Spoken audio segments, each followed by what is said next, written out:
Hello, seventh block. This is the second portion. This is the second part of your final reading homework. The second part of your final reading homework starts on page 186. I'll start there. What's that? Yes, I'm here, the captain called out from his bunk. Some people move too fast for their own good. Bumnovsky? Yeah, that's you, all right. S311. Let's go. Where? You know. The captain just gave a sigh and grunted.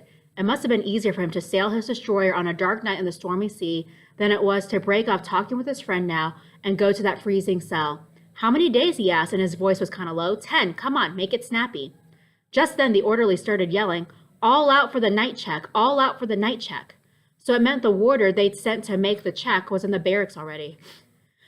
The captain looked back at his bunk. Should he take his coat? But they'd only strip it off in the cells, leaving him nothing but his jacket. So he had to go there just as he was. The captain thought Volkovoy might have let him off, but Volkovoy never let anyone off. So he wasn't ready for this and hadn't managed to hide any tobacco in his jacket. And there was no sense taking it with him in his hands, because that's the first thing they'd find when they frisked him. All the same, Caesar slipped him a couple of cigarettes while he was putting his cap on. Well, goodbye, fellows. The captain gave kind of a sheepish look at 104, and he went off with the warder. Some of them just shouted after him, keep your chin up. Don't let them get you down. What could you say? The fellows from 104 had built the place themselves, and they knew how it looked. Stone walls, a concrete floor, and no window. There was a stove, but that was only enough to melt the ice off the walls and make puddles on the floor. You slept on bare boards and your teeth chattered all night. You got 6 ounces of bread a day, and they only gave you hot gruel every third day. 10 days. If you had 10 days in the cells here and sat them out to the end, it meant you'd be a wreck for the rest of your life. You got TB, and you'd never be out of hospital as long as you lived. And the fellows who did 15 days were dead and buried. Long as you were in the barracks, you thanked your lucky stars and tried to keep out of the cells. Come out, get out, the trustee in charge of the barracks shouted. If you're not all out by the time I count to 3, I'll take your number, report you to the comrade warder. This guy was the biggest bastard of them all. He was shut up with them at night in the same barracks, but acted like a higher up, and he wasn't scared of anybody. It was the other way around. Everybody was scared of him. He could turn you into the screws or let you have it in the puss. He counted as an invalid because he'd lost one finger in a fight. You could tell just from his mug that he was a real hood, and that's just what he was. They pulled him in for a real crime, but they hung Article 58/14 on him too. That's why he was in this camp. And it was no joke. He'd take your number soon as to look at you and give it to the warder. Then you'd land in the cooler for 2 days with work as usual. So people started moving and crowding up to the door, and they beat off the top bunks looking like bears. Everybody was making for that narrow door. Shukov hopped down from his bunk and stuck his feet in his felt boots. He was holding the cigarette he'd just made. He wanted it real bad, but he didn't go right away because he was sorry for Caesar. It wasn't that he wanted to get something out of Caesar again, but he was just sorry for him. He thought a lot of himself, Caesar did, and he didn't know a thing about life, and he shouldn't have spent all that time fussing with his package and should have gotten it to the storeroom before a night check. He could have gotten the stuff later, but what could he do with it now? If he took that damn bag out with him to the check, he'd make just a laughingstock of himself in front of 500 men. But he left it here, it might be pinched by the first man back. In Usizma, things were even tougher. The crooks always got back from work first and cleared out all their lockers. Shukov saw Caesar was all in a sweat, but it was too late. He was stuffing the sausage and fat back in his jacket. He thought maybe he'd carry that along with him, even if he couldn't save anything else. So Shukov was sorry for him and told him what to do. Stay here till your last man leaves, says Caesar Markovich, and get back in your bunk where it's dark, and don't budge till the warder and the orderlies come through. And then you tell them you're sick. I'll go out now and get in the front of the crowd, and I'll be the back first. And he ran off. He had a hard time shoving his way through the crowd at first, and he had to guard that cigarette in his hand so it wouldn't be crushed. But in the passageway that led off both halves of the barracks, nobody was in a hurry, and they were shrewd as hell, and they stuck to the walls like grim death, too deep on both sides, and they all left clear was the outside door.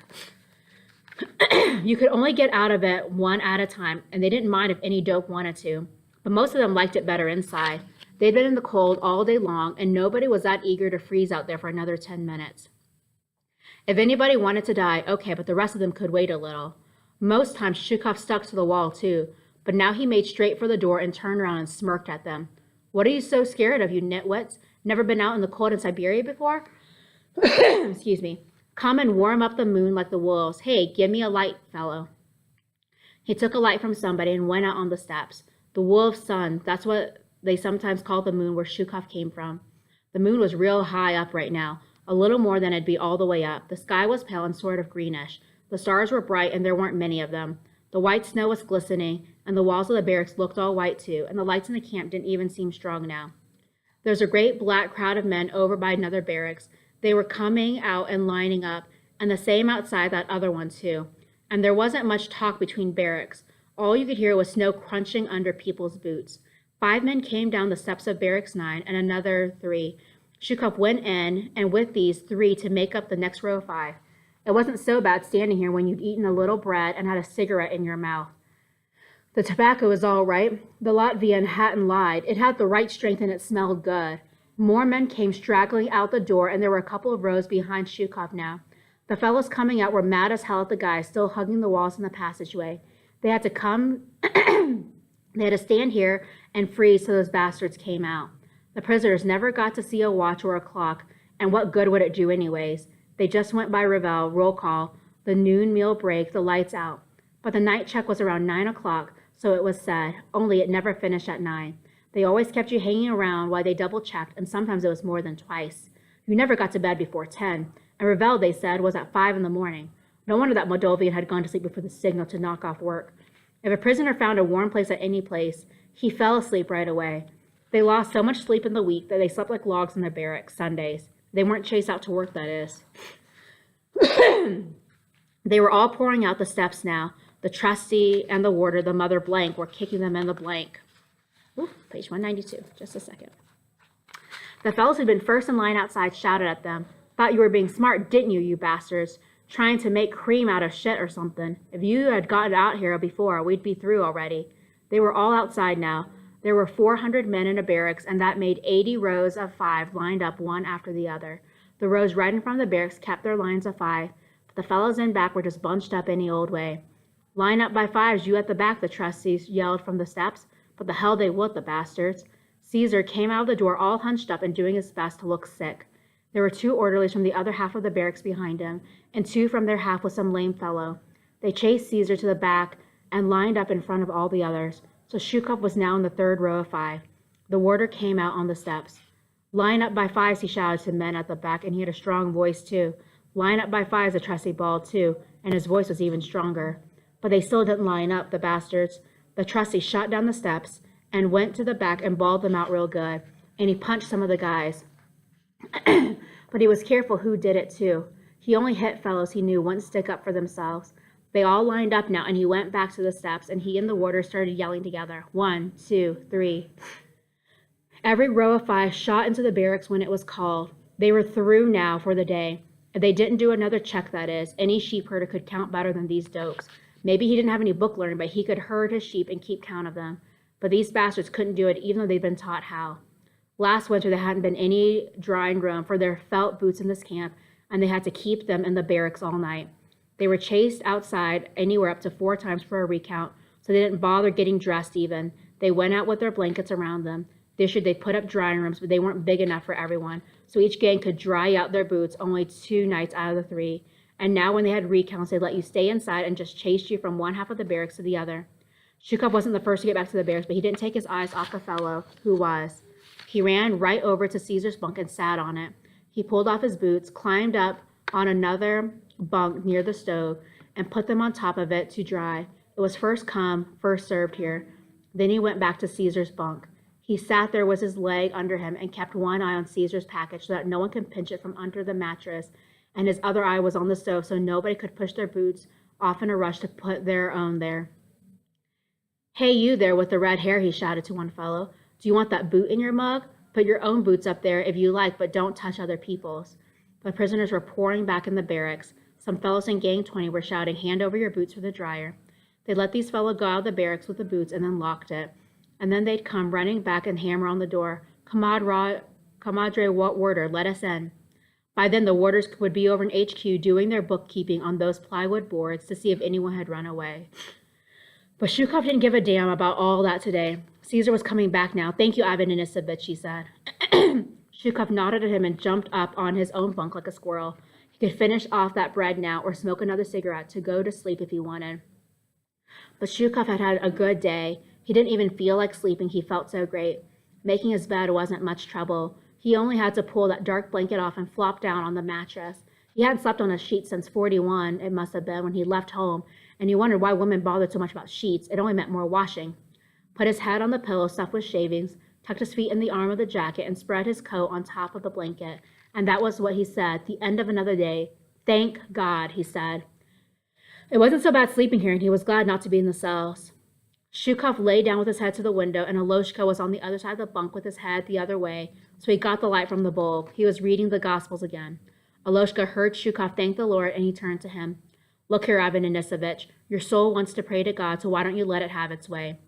Shukov looked at Aloshka, and his eyes were narrow. They had a light in them, and they were like two candles, and he sighed. I'll tell you why, Aloshka. Because all these prayers are like the complaints we send in the higher-ups. Either they don't get there, they come back to you marked rejected. In front of HQ barracks, there were 4 boxes with seals, and one of the security guys came along every month to empty them. A lot of fellows put slips in those boxes, and they counted the days, a month or 2 months, waiting to hear. Either there was nothing or it was rejected. The trouble is, Ivan Denisovich, you don't pray hard enough, and that's why your prayers don't work out. You must pray unceasing, and if you have faith and tell the mountain to move, it will move. Shukov grinned and made himself another cigarette. He got a light for one of the Estonians. Don't give me that, Aloshka. I've never seen a mountain move, but come to think of it, I've never seen a mountain either. And when you and all your Baptists pray down there in the Caucasus, did you ever see a mountain move? The poor fellows, all they did was pray to God, and were they in anybody's way? They all got 25 years because that's how it was now, 25 years for everybody. But we didn't pray for that, Ivan Denisovich, Aloshka said, and he came up close to Shukov with his Gospels right up to his face.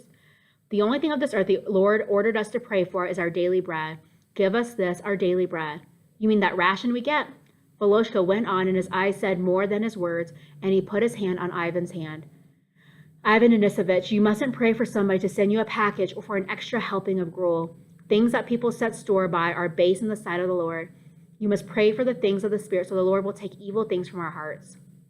But listen, the priests in our church in Polomna, don't tell me about that, Aloshka begged and winced with pain. No, but listen, and Shukov bent over to him on his elbow. The priest is the richest man in our parish in Polomna. Suppose they ask you to build a roof on a house, your price is 30 rubles for plain people. For the priest, it's 100. That priest of ours is paying alimony to 3 women in 3 towns, and he's living with a 4th. He's got a bishop under his thumb. You should see the way he holds the fat, greasy hand of his out to the bishop. And it doesn't matter how many other priests they send. He always gets rid of them. He doesn't want to share the pickings. Why are you telling me about this priest? The Orthodox Church has gotten away from the gospel. And the reason they don't put them in prison is because they have no true faith. Shukov looked straight and hard and went on smoking. Aloshka, he said, and he moved the Baptist's hand away, and the smoke from his cigarette went in Aloshka's face. I'm not against God, understand? I believe in God, all right, but what I don't believe in is heaven and hell. Who do you think we are, giving us all that stuff about heaven and hell? That's the only thing I can take. Shukov lay back again and dropped the ash off his cigarette between the bunk and the window, careful so as not to burn the captain's stuff. He was thinking his own thoughts and didn't hear Aloshka anymore, and he said out loud, the thing is, you can pray as much as you like, but they won't take anything off your sentence, and you have to sit it out every day of it from revel to lights out. You mustn't pray for that. Aloshka was horror-struck. What do you want your freedom for? What faith you have left will be choked in thorns. Rejoice that you are in prison. Here you can think of your soul. Paul the apostle said, what mean you to weep and to break my heart? For I am ready not to be bound, but only to die for the name of Lord Jesus. Shukov looked up at the ceiling and said nothing. He didn't know any longer whether he wanted freedom or not. At first he wanted it very much, and every day he added up how long he still had to go. But then he got fed up with this. And as time went on, he understood that they might let you out, but they never let you home. And he didn't really know where he'd be better off, at home or in here. But they wouldn't let him home anyway. Aloshka was talking the truth. You could tell by his voice and his eyes he was glad to be in prison. Look, Aloshka, Shukov said, it's all right for you. It was Christ who told you to come here, and you are here because of him. But why am I here? Because they didn't get ready for the war like they should have in 41? Was that my fault? Looks like they're not going to check over us again, Koga shouted from his bunk. Yeah, Shukov said. We ought to chalk that up on the chimney. Doesn't happen every day, and he yawned. Time he got some sleep. The barracks was quiet, and there wasn't a sound, and they heard the grinding of the bolt on the outside door. The two fellows who had taken the boots of the drawing room ran in the front passageway and shouted, "Second check." The warder was right behind them, and he yelled, "Get out on the other side of the barracks." Some of them were sleeping already. They grumbled and started to move and put their feet in their boots. They never took their pants off. It was too cold under the blanket, and you got all stiff without them. The bastard, Shukov said, but he wasn't too angry because he wasn't sleeping yet. Caesar reached up and gave him 2 cookies, 2 lumps of sugar, and a slice of sausage. "Thank you, Caesar Markovitch." Shukov leaned over his bunk. "Now you give me that bag, and I'll put it under my pillow here." It wasn't so easy to pinch something off from that top bunk, and who'd think of looking in Shukov's anyways? Shukov handed up to his white bag tied with a string. Shukov put it under his mattress and waited a little till they chased most of the fellows out in the passageway, so he wouldn't have to stand there in his bare feet any longer than he had to. But the warder snarled at him and said, "Hey, you over there in the corner." So Shukov jumped down on the floor in his bare feet. His boots and footcloths were on the stove, and they'd gotten nice and warm, and it'd be a shame to take them down. All those slippers he'd made for other people, but never for himself. He didn't mind. He was used to this sort of business, and it would soon be over. And they took these slippers away from you, too, if they caught you with them in the day. The gangs who had their boots in the drawing room, they didn't mind much either. Some of them had slippers, or they went out in their footcloths or in their bare feet. "Get a move on," the warder yelled. "Would you like a taste of the stick, you filthy scum?" the trustee said. He was there, too. They were all driven over to the other side of the barracks, and the ones who came last had to go out in the passageway. Shukov stood out there by the wall near the latrine. The floor under his feet were wet, and there was a freezing draft from outside. When they'd gotten them all out from the bunks, the warder and the trustee went around and had another look, just to make sure nobody was sleeping in some corner. They were in trouble if they had a man missing, and they were in trouble if they had one too many. It meant they'd have to start checking all over again. They went all around and came back. 1, 2, 3, 4. They let people back one at a time, and it went real fast now. Shukov was the 18th. He shot over to the bunk, put his leg on the ledge, and he was up there in a flash. It was great. He tucked his legs in the arms of the jacket again and put the blanket and then his coat on top. He'd sleep now. They'd be bringing the guys from the other side of the barracks over here to check them, but that wouldn't worry him. Caesar came back, and Shukov gave him his bag. Aloshka came back, too. He was always trying to please people, but he never got anything out of it. "Here, Aloshka." Shukov gave him one of the cookies. Aloshka smiled. "Thank you, but you haven't gotten very much yourself." "Go ahead, eat it." It was true he didn't have very much, but he could always earn something. And he put the piece of sausage in his mouth and chewed it and chewed it. The taste of that meat and the juice that came out of it. He'd eat the rest of the things before roll call, he thought. And he pulled the thin, dirty blanket over his face and didn't hear the guys from the other half of the barracks who were crowding around the bunks waiting to be checked. Shukov went to sleep, and he was very happy. He'd had a lot of luck today. They hadn't put him in the cooler. The gang hadn't been chased out to work in the socialist community development. He'd finagled an extra bowl of mush at noon. The boss had gotten them good rates for their work. He'd felt good making that wall. They hadn't found that piece of steel in the frisk. Caesar had paid him off in the evening. He bought some tobacco, too, and he'd gotten over that sickness. Nothing had spoiled the day, and had been almost happy. There were 3,653 days like this in his sentence, from reveal to lights out. The 3 extra ones were because of the leap year. All right, that's the end of the book. Be sure to prepare for the great discussion, and I will see you later.